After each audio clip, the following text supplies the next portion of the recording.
నమస్తే, welcome to 69 TV news. నేను శ్రీకాంత్. ముందుగా బులెటిన్లో హెడ్లైన్స్ చూద్దాం.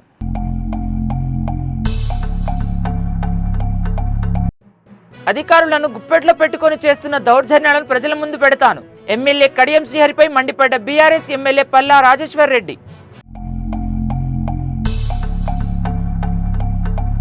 ఎమ్మెల్సీ జీవన్ రెడ్డి ప్రతిసారి ఇదే చివరి ఎన్నికలు అంటూ చెబుతూ మోసం చేస్తున్నాడు. పార్టీ భవిష్యత్ నాయకుల కోసం అన్వేషిస్తుందన్న ఎమ్మెల్యే సంజీవ్ కుమార్.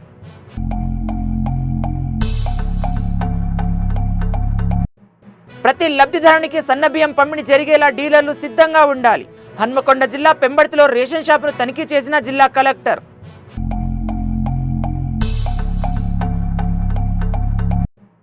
రాయలసీమకు ఏ ముఖ్యమంత్రి చేయనంత ద్రోహం జగన్ చేశారు. హ్యాంద్రీవాను వినియోగంలోకి తీసుకువస్తామన్న మంత్రి నిమ్మల రామనాయుడు.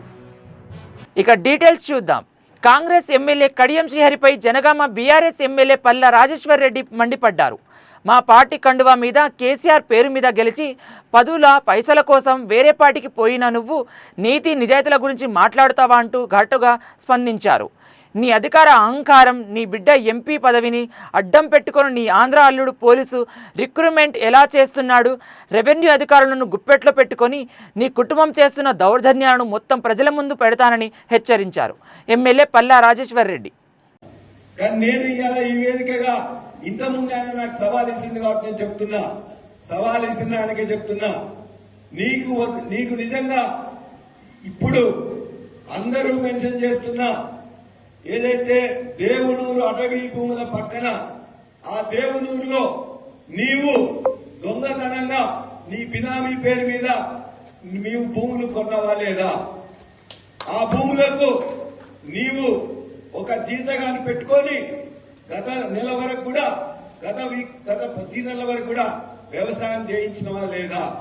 రోజు నీ అల్లుడు అక్కడికి వచ్చి నువ్వు నీ అల్లుడు నీ కుటుంబం వచ్చి చూసుకుంటున్నావా లేదా? దాని పక్కనే ఉండే ముప్పారంలో, అదే అడవి భూముల పక్కనున్న ముప్పారంలో నీవు మళ్ళొక 24 ఎకరాలు నెలన్నర కింద మళ్ళా బినామీ పేరు మీద కొన్నవా లేదా? ఆ కొనడానికి నీ అల్లుడు మీ కుటుంబ సభ్యులు వచ్చిందా లేదా? దాని పక్కనే ఉన్న రోడ్లు కొత్తగా నువ్వు వేయించుకోవడానికి పక్కనలతో మంతనాలు చేసి బెదిరించినవా లేదా? జాయింట్ సర్వే యొక్క రిపోర్ట్ ఆధారంగా మిగతా కూడా పూర్తిగా మీ యొక్క ఫారెస్ట్ డిపార్ట్మెంట్ నుంచి పర్మిషన్ రాకుండానే ఎందుకు వాళ్ళని ఎగదోసినావు? వాళ్ళందరికీ పని కాకుండా వాళ్ళందరినీ బెదిరించి చివరికి నువ్వే కాజేయాలని చెప్పి నీ ప్రయత్నం చేస్తున్నావా లేదా? ఈ మూడింటికి నువ్వు సమాధానం చెప్పు. ఖచ్చితంగా నీ యొక్క బినామీలు అక్కడ ఉన్నారా లేదా?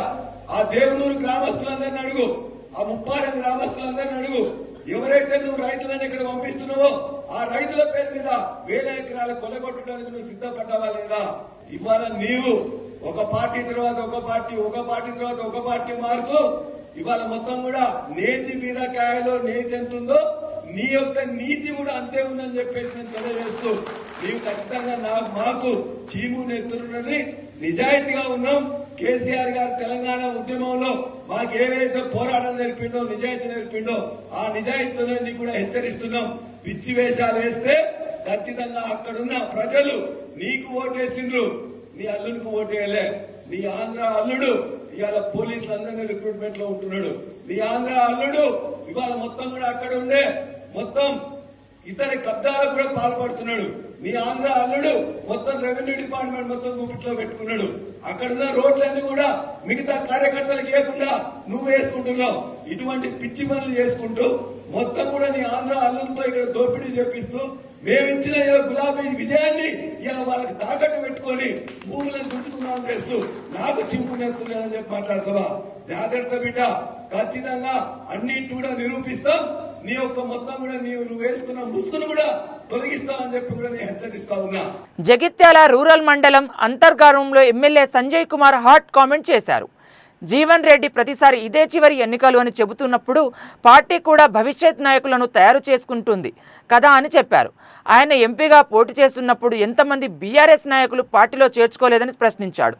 2 ఎంపీపీలు, మున్సిపల్ చైర్మన్లు, సర్పంచ్లను చేర్చుకున్నది నిజం కాదా అన్నారు ఎమ్మెల్యే సంజయ్ కుమార్. ముఖ్యమంత్రి రేవంత్ రెడ్డి గారు ప్రభుత్వంతో కలిసి పనిచేయాలన్నారు. మేము కలిసి పనిచేస్తాం, ఎందుకంటే ప్రభుత్వం పటిష్టంగా ఉండాలి అని చెప్పి ఆలోచనతో వారు నియోజకవర్గ అభివృద్ధి కావాలని చెప్పి మేము ఆలోచించాం. నేను ఈరోజు జీవన్ రెడ్డి గారిని సూటి ఒకటే ప్రశ్నిస్తా ఉన్నాను.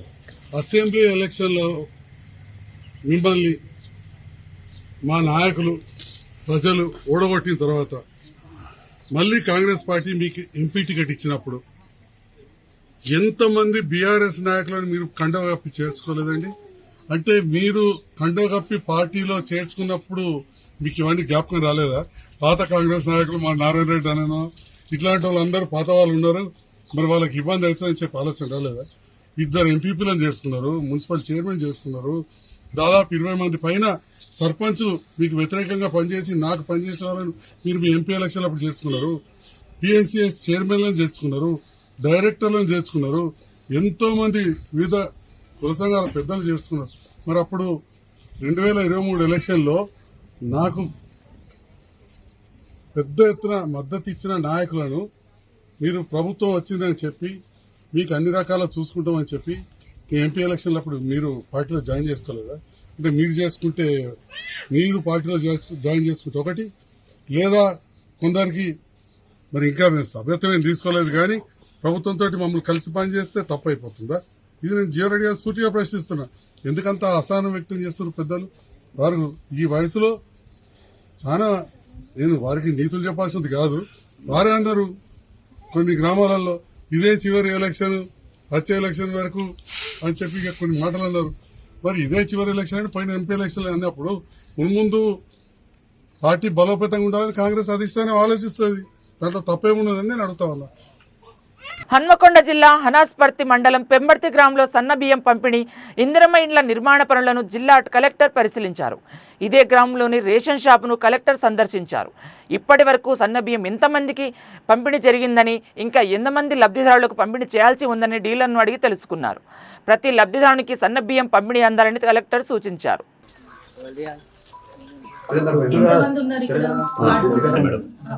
ఎంత పోయింది, ఎంత తీసుకెళ్ళారు? 92 గిన్నెలు వేరే 92 అంటే మాకు 10.5 మిగిలినాయి. ఇంకా ఎన్ని కార్డులు ఎన్ని మీ దగ్గర మొత్తం? ఎంతమంది కార్డ్స్ ఉన్నాయి? కార్డు అంటే చెప్పలేదు. వాటి కూడా అలాట్మెంట్ అయింది, వాటి కూడా అలాట్మెంట్ వస్తుంది. So out of that 500 last month అంటే ఈ సన్నబియ్యం కంటే స్టార్ట్ అయ్యే దానికంటే ముందు ఎంతమంది తీసుకున్నారు రెగ్యులర్, ఇప్పుడు ఎంతమంది తీసుకెళ్తున్నారు? వేరియేషన్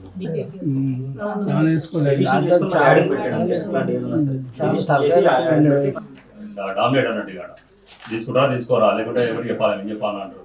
ఇక్కడ వచ్చారు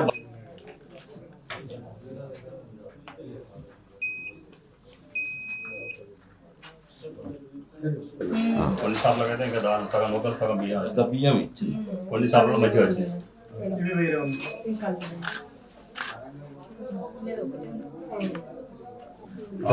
పథకం కూడా ఫెయిల్ అయిపోయినట్టు. అపీల్ పెట్టుకున్నారా? హైదరాబాద్ లో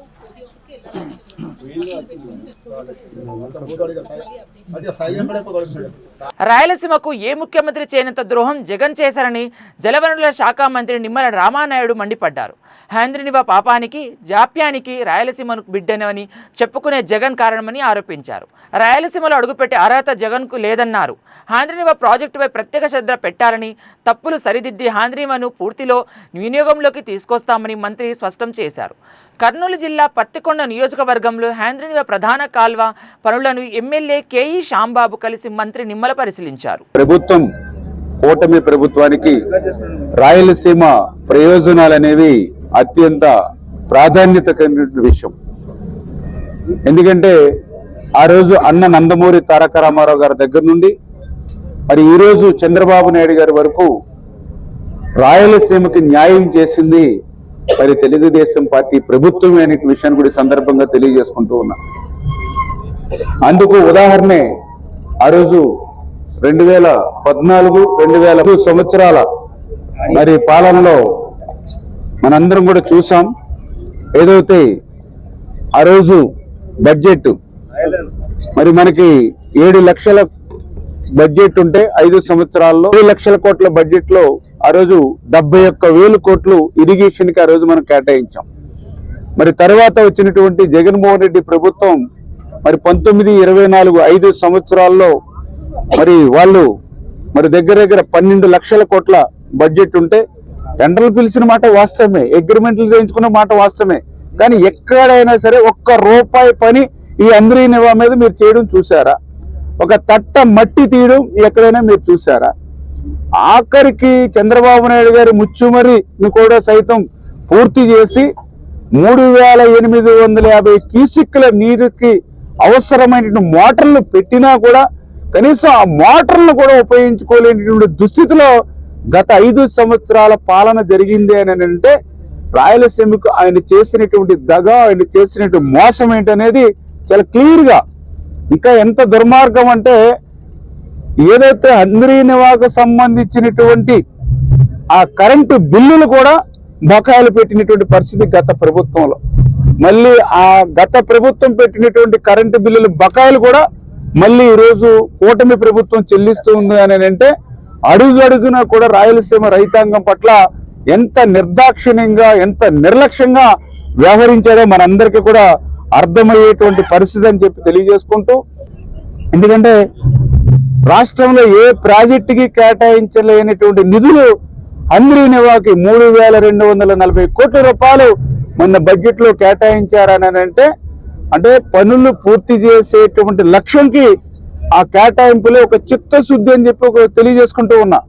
ఎందుకు ఈ మాట చెప్తూ ఉన్నానంటే గతంలో కూడా అనంతపురం జిల్లా విడుపనకల్లు మండలం కేంద్రంలో ఉన్న తహసీల్దార్ కార్యాలయంలో నిర్వహించిన ప్రత్యేక ప్రజా సమస్యలను పరిష్కార వేదిక కార్యాలయంలో ఆర్థిక మంత్రి పయ్యాల కేశవ్ పాల్గొన్నారు.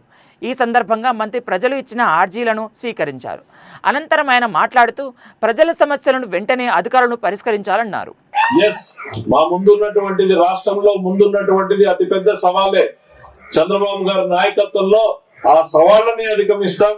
ఈ నియోజకవర్గంలో గతంలో లాగా అభివృద్ధిని ఎట్లయితే పరుగులు పెట్టించామో మళ్ళీ అదే రకంగా అభివృద్ధిలో కూడా ఉరవకొండ నియోజకవర్గాన్ని శరవేగంగా ముందుకు తీసుకుపోతానని మీకు ఈ సందర్భంగా తెలియజేస్తాను. నీళ్లు కావాలా, గడేకల్లో కావాలా, లేకపోతే కొటాలపల్లిలో కావాలా, ఇట్లా ప్రజల ఆశలు, ఇబ్బందులు ఇన్నింటిని సమతూకం చేసుకుంటూ ముందుకెళ్లడం అంటే కత్తి మీద సాము లాంటిదే. అయితే మీరిచ్చినటువంటి ఈ నమ్మకం, మీరు పెట్టినటువంటి నమ్మకం, కమిటెడ్ ఎక్స్పెండిచర్ అంటే ఆపలేని పథకాలు ఇవి, ఆపలేని పథకాలు. ఇవన్నింటినీ కూడా నడపడానికి ఇవాళ అప్పుల మీద ఆధారపడాల్సిన పరిస్థితి. ఇవి కాకుండా మన అంద్రీ నివా కాలువ కావాలా, జీబీసీ కాలువ కావాలా, మన విడపనకల్ నుంచి గడేకల్లుకు రోడ్డు కావాలా. రాష్ట్రంలో ఆర్థిక పరిస్థితులు మీకు తెలుసు. ఒక కుటుంబం అప్పుల వారసత్వంగా ఇచ్చిపోతే మన పరిస్థితి ఏంది?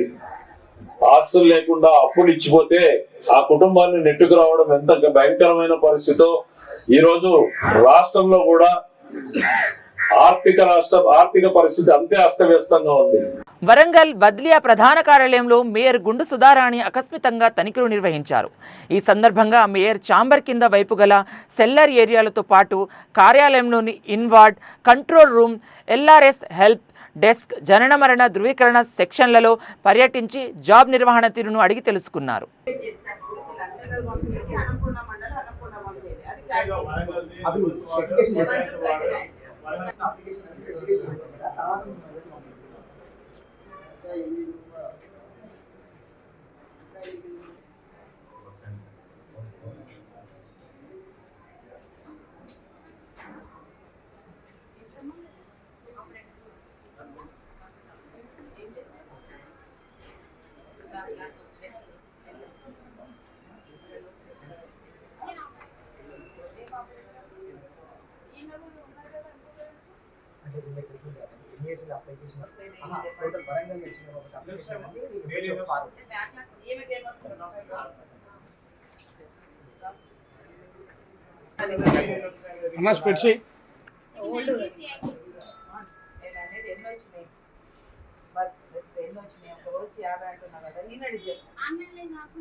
ఏమన్నా బ్యాక్ లాగ్ కి రిజిస్టర్ మెయింటైన్ చేయాలంటున్నాం. ఎట్లా మరి నీకు అవును ఈపీలకు రావాలి కదా. ఎన్ని 1 2 3 4 5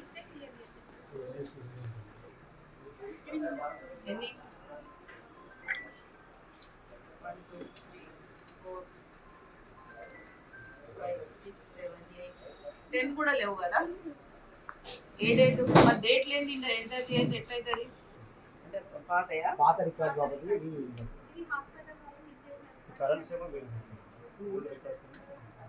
ఈ డేటా కావాలమ్మా. నువ్వు మొత్తం ఇప్పటికి ఇవన్నీ ఏంటి, ఎన్ని వచ్చినాయి, ఎన్ని క్లియర్ చేసినావు, నువ్వు అంటాను కదా, అవి తీసుకొని అడగండి.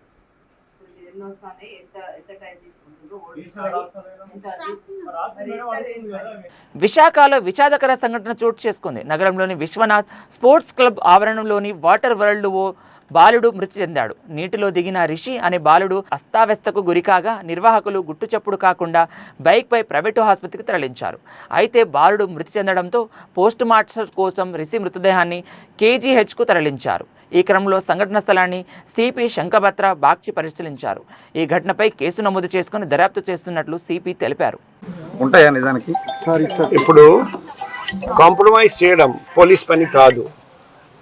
ఒక మనిషి మరణం డబ్బుతో మనం అది ఎంత వాల్యూ అది మనం ఫిక్స్ చేయలేం, మనం ఫిక్స్ చేయకూడదు, మనకు ఎటువంటి రైట్స్ లేదు. సో ఇప్పుడు ఏదైనా కేసులో ముద్దాయి అక్యూజ్డ్ మాట్లాడి ఏం చేస్తారు మన చేతుల్లో లేదు, పోలీస్ చేతుల్లో లేదు, ఎవరి చేతుల్లో లేదు. మనకు తెలుసు చాలా కేసులో మేము గట్టిగా ఇన్వెస్టిగేషన్ చేసి ఛార్జ్ షీట్ ఫైల్ చేస్తాం, కానీ కోర్టు పోయేసరికి ముద్దాయి ఏమి తప్పు చేయలేదని అక్యూజ్ విక్టిమే చెప్తాడు. సో ఎన్నో కేసులు అంత కష్టపడి పోలీసు వాళ్ళు దర్యాప్తు చేసిన తర్వాత కూడా విట్నెసెస్, క్రూషియల్ విట్నెస్ హాస్టైల్ అయిపోతారు, కేసు అక్యూట్ అయిపోతుంది. సో ఇది మన ప్రపంచంలో జరుగుతుంది, మన చేతుల్లో లేదు. సో మేము ఆ నాలుగురుది ఫోన్ నంబర్ కూడా ట్రాక్ చేస్తాము. అది కూడా నాలుగురిది ఫోన్ నంబర్ కూడా ట్రాక్ చేశాను. అందులో ఒక వ్యక్తి ఫోన్ నంబర్ ట్రాక్ చేస్తే కూడా మొబైల్ టవర్ లొకేషన్ చూస్తే కూడా అతను డెలివరెడ్ గా లేట్ వచ్చారని ఆ ఫోన్ నంబర్ ద్వారా తెలుస్తుంది. ఈ రోజు 4:30 మా ఏడీసీబీ ట్రాఫిక్ ప్రెస్ మీట్ పెడుతున్నారు, అక్కడికి వెళ్ళండి. ఈ ఇష్యూ సంబంధించిన మీ డౌట్స్ అన్ని ఆయన క్లియర్ ఇవన్నీ చూడండి. నేను ఈ దేనికోసం రిప్లైస్ అంతా ఏడీసీబీ ట్రాఫిక్ ఉన్నారు, ఇన్స్పెక్టర్ పెండుర్తి వాళ్ళు మీకు ఎక్స్ప్లెయిన్ చేస్తారు. ఇంపార్టెంట్ సార్, దీనిదే కాదు అనేక మరణాలు సంభవిస్తే పోలీస్ స్టేషన్ లో డబ్బులు. నిన్న విశ్వనాథ్ స్పోర్ట్స్ క్లబ్ పరిధిలో ఒక ఇన్సిడెంట్ జరిగింది. ఒక 7 years బాలుడు మునిగిపోయి చనిపోయారండి. సో మాకు 6 తర్వాత ఇన్సిడెంట్ జరిగింది. మాకు అరౌండ్ 8 o'clock ఇన్ఫర్మేషన్ వచ్చింది. సో మేము కేసు రిజిస్టర్ చేసాము, దర్యాప్తు చేస్తున్నాం. ఈరోజు ఇక్కడికి వచ్చి చూస్తే విశ్వనాథ్ స్పోర్ట్స్ క్లబ్ వాటర్ వరల్డ్లో మృతి చెందిన బాలుడి బంధువులు ఎమ్మెల్యే విష్ణుకుమార్ రాజు కేజీ మార్చిరి వద్ద పరామర్శించారు. అనంతరం ఆయన మాట్లాడుతూ పోర్ట్ స్టేడియంలో బాలుడి మృతి చెందిన దుర్ఘటనపై సిబిఐ విచారణ చేయాలని డిమాండ్ చేశారు. గతంలో కూడా వాటర్ వరల్డ్ యాజమాన్యం భద్రతా ప్రమాణాలు పాటించడం లేదని ఆరోపణలు వచ్చాయని గుర్తు చేశారు. పై ప్రమాద విషయాన్ని పోర్ట్ చైర్మన్ దృష్టికి, కేంద్ర మంత్రుల దృష్టికి తీసుకువెళ్తామని ఆయన హామీ ఇచ్చారు. వాళ్ళ బ్రదర్ సిస్టర్, వాళ్ళ బ్రదర్ వైఫ్ అంటే వదిన, వాళ్ళు బాబు ఋషి, అష్మిక అండ్ జ్ఞాపిక ముగ్గురు పిల్లల్ని తీసుకొని వాటర్ వరల్డ్కి వెళ్ళారండి. వాటర్ వరల్డ్కి వెళ్ళారు, నిన్న 6 గంటలకి వెళ్ళారు. నిన్న గట్టిగా మాట్లాడండి. 6 o'clock వాటర్ వరల్డ్కి వెళ్ళారు. వాళ్ళు వెళ్ళగానే ముగ్గురికి టికెట్లు తీసుకొని వాళ్ళు లోపలికి పంపించారు. ఆ పిల్లల్ని, తల్లిదండ్రులని, ఇద్దరు మదర్స్ని పేరెంట్స్ని పంపించలేదు లోపలికి. అంటే ఇది సమ్మర్ వెకేషన్స్ ఉన్నాయి కాబట్టి పిల్లలందరూ ఎగబడి మృత్యు కోపంలోకి వెళ్తున్నారు. అది జాగ్రత్త పడవలసిన అవసరము తల్లిదండ్రులకి ఉంది, అడ్మినిస్ట్రేషన్కి కూడా ఉంది. అట్లాగే నేను డిప్యూటీ చైర్మన్ గారికి ఫోన్ చేశాను, ఆయన ఢిల్లీలో ఉన్నారు. నేను ఢిల్లీలో ఉన్నానని చెప్పారు, కానీ ఈ విషయం అంతా కూడా ఎక్స్ప్లెయిన్ చేశాను. ఆయన కూడా షాక్ అయ్యారు. తప్పనిసరిగా మేము ఎంక్వైరీ చేస్తామన్నారు. అంటే ఒక స్థలము లీజుకి ఇచ్చిన తర్వాత వాళ్ళకి అసలు ఎవడు పర్మిషన్ ఇచ్చాడు అనేది అర్థం కాదు. పర్మిషన్ ఇచ్చారు ఏదో డెవలప్ చేసుకోమని. అసలు ఈ పర్మిషన్ చేసిన తర్వాత వీళ్ళకి స్టాండర్డ్స్ మెయింటైన్ చేస్తున్నారా లేదా అని చూడవలసిన బాధ్యత ఎవరిది? సర్టిఫికేషన్ ఉండాలి దేనికైనా సరే, ఏదో ISO సర్టిఫికేషనో లేకపోతే స్పోర్ట్స్ సర్టిఫికేషనో. ఏమీ లేనటువంటి సిచ్యువేషన్లో ప్రాణాలని, ఏదైతే చిన్నపిల్లల ప్రాణాలని తీసుకునేటట్టు వాళ్ళు గనక చేస్తే అడ్మినిస్ట్రేషన్ గనక చూస్తూ ఊరుకోవటము కరెక్ట్ కాదు. ఒకవేళ అడ్మినిస్ట్రేషన్ చూస్తూ ఊరుకుంటే మేమే దాన్ని టేకప్ చేసి దాన్ని మూసేటట్టు చేస్తాము. తర్వాత ఏదైనా క్రికెట్ కానీ, లేకపోతే వాలీబాల్ కానీ, లేకపోతే ఇంకా టేబుల్ టెన్నిస్ కానీ, ఇంకా షటిల్ కానీ, అటువంటి ప్రాణాపాయం లేనటువంటి ఏదైనా స్పోర్ట్స్ దాన్ని నడుపుకోవచ్చు. అప్పటి వరకు దాన్ని క్లోజ్ చేయవలసిన బాధ్యత ఈ రాష్ట్ర ప్రభుత్వం పైన ఉంది, ఈ యంత్రాంగం పైన ఉంది అని చెప్పి మీ ద్వారా రాష్ట్ర ప్రజలందరికీ కూడా తెలియజేసుకుంటున్నాను. అట్లాగే విశాఖపట్నంలో ఉన్న, అలాగే బయట నుంచి వచ్చే వ్యక్తులకి కూడా నేను తెలియజేస్తున్నాను, ఈ స్పోర్ట్స్ కాంప్లెక్స్లోకి వెళ్తే మీరు తెలుసుండి మీ మృత్యు కోపంలోకి వెళ్ళిన దాంతో సమానం. పులివెందుల టీడీపీలో ఘర్షణ వాతావరణం నెలకొంది. మంత్రి సవిత చెబుతున్న వ్యతిరేక వర్గం వారు రామ్ గోపాల్ రెడ్డిపై దాడి చేయబోయారు. IIITలో ఉద్యోగాలు, క్యాంటీన్లను వైసీపీ శ్రేణులు అమ్ముకోవడమే కాకుండా మైనింగ్ విషయంలో తమపై తప్పుడు ఫిర్యాదులు చేస్తున్నారంటూ బీటెక్ రవి వర్గం ఆరోపణలు చేస్తోంది. లిక్కర్, ఇసుక, కమిషన్ల విషయంలోనూ ఇదే గొడవ జరిగినట్లు సమాచారం.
కాకినాడ రూరల్ శశికాంత్ నగర్కు చెందిన దుర్గా వేణుగోపాలకృష్ణ అనే యువకుడు ఆత్మహత్య చేసుకునే ముందు ఒక వీడియో రిలీజ్ చేశారు. ఇప్పుడు ఆ వీడియో సోషల్ మీడియాలో వైరల్గా మారింది. నా మృతికి తల్లిదండ్రులే కారణం, ముఖ్యంగా తల్లి ప్రధాన కారణమని, నాకు వద్దున వినకుండా పెళ్లి చేశారు, తర్వాత నాతో పాటు నా భార్యను వేధింపులకు గురి చేశారని, అందుకే తట్టుకోలేకపోయి గత్యంతరం లేని స్థితిలో ఆత్మహత్య చేసుకోవాల్సి వచ్చిందని అన్నారు.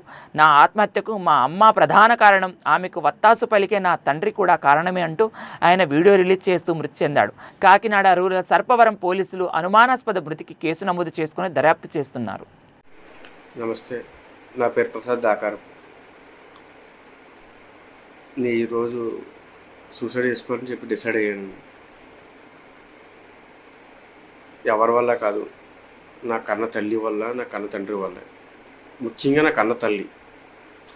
నేను ఆవిడ వల్ల ఈరోజు చనిపోదామని డిసైడ్ అయ్యి ఈ వీడియో మీకు చేస్తున్నాను. నా వల్ల ఇంకో అమ్మాయి జీవితం కూడా నాశనం అయిపోయిందండి. నాకు పెళ్లి చేసి ఆ అమ్మాయిని ఇంకా టార్చర్ పెట్టి నన్నే, అసలు వీళ్ళు కన్న తల్లి కాదు, కన్న తండ్రి కాదు, అంతకంటే ఇంకెలా చెప్పాలో కూడా తెలియట్లేదు సార్ నాకు. వీళ్ళు మనుషులు కాదండి. నేను అప్పటికీ అనుకుంటాను, పెళ్లి చేసుకుంటే ఇంకో అమ్మాయి జీవితం నాశనం అయిపోద్ది ఇంటికి వస్తే అనుకుంటూనే వద్దు అనుకుంటే చేసుకున్నాను పెళ్ళి. నేను అనుకున్నట్టే జరిగింది సార్. ఇంకో అమ్మాయి జీవితం నాశనం అయిపోయింది. ముఖ్యంగా నా తల్లి పేరుకే ఆడదు, కానీ అసలు ఇంకో 100 జన్మలు ఎత్తిన అలాంటి దానికి నేను పుట్టకూడదని నేను అనుకుంటాను సార్. తెలియని అమ్మాయి తీసుకొచ్చి పెళ్లి చేశారు, ఏదో నడుస్తుంది అనుకున్నాను, కానీ మమ్మల్ని బతకనివ్వట్లేదండి. నా తండ్రికి కనీసం ఇంగిత జ్ఞానం కూడా లేదు. ఆవిడ ఎలా చెప్తే అలాగంతే, ఇది తప్పు, ఇలా వద్దు, ఇలా చేయకూడదని కూడా లేదు. 40 ఏళ్ళ నుంచి ఉంటున్నాను. నేనే ఇంత ఇబ్బంది పడుతున్నానంటే వెళ్తూ ఉండి ఎవరో ఒక అమ్మాయి వచ్చి బయట నుంచి వచ్చి ఇంకా అమ్మాయి ఎంత ఇబ్బంది పడి ఉంటుంది. న్యాయం చేయవలసింది కోరుతున్నాను. వీళ్ళిద్దరిని మాత్రం వదలకండి. నా కన్న తల్లిని మాత్రం అసలు వదలకండి. ఆవిడ తల్లి కాదు, మనిషి రూపంలో రాక్షసు. దెయ్యమైనా రాక్షసైనా పర్లేదు, కానీ ఆవిడ మనిషి రూపంలో జంతువు రాక్షసం కూడా నాకు తెలియదండి. ఆవిడని నా కన్న తల్లిని కన్న తండ్రిని వదలకండి సార్. దయచేసి వాళ్ళని కఠినంగా శిక్షించి నేను ఎలాగే నేను చనిపోతా, నా భార్యకి న్యాయం చేయండి. ఇంకెప్పుడు ఇంకో ఫ్యామిలీకి ఇంకో అమ్మాయికి ఇలా జరగకూడదు. ఇంట్లో ఉన్నప్పుడు బయట బతకనివ్వరు. సరే ప్రయత్నిద్దాం బయటికి వెళ్ళి అని చెప్పి హైదరాబాద్ వెళ్ళి 20,000 ఉద్యోగంతో బయటికి వెళ్ళి ఎక్కడ బతకగలను సార్? హైదరాబాద్లో నాకు చిన్న బిజినెస్ వెళ్ళాము. బులెటిన్ ముగించే ముందు మరోసారి హెడ్లైన్ చూద్దాం.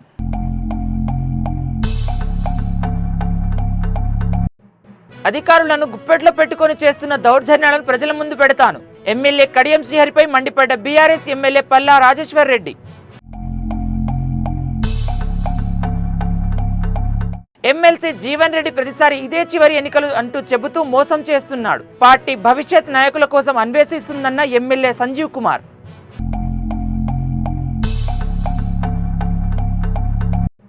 ప్రతి లబ్ధిదారునికి సన్నబియ్యం పంపిణీ జరిగేలా డీలర్లు సిద్ధంగా ఉండాలి.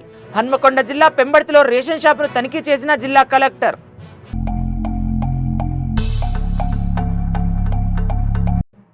రాయలసీమకు ఏ ముఖ్యమంత్రి చేయనంత ద్రోహం జగన్ చేశారు. హ్యాంద్రీవాను వినియోగంలోకి తీసుకువస్తామన్న మంత్రి నిమ్మల రామనాయుడు. మరిన్ని అప్డేట్స్ కోసం చూస్తూనే ఉండండి 69 టీవీ న్యూస్.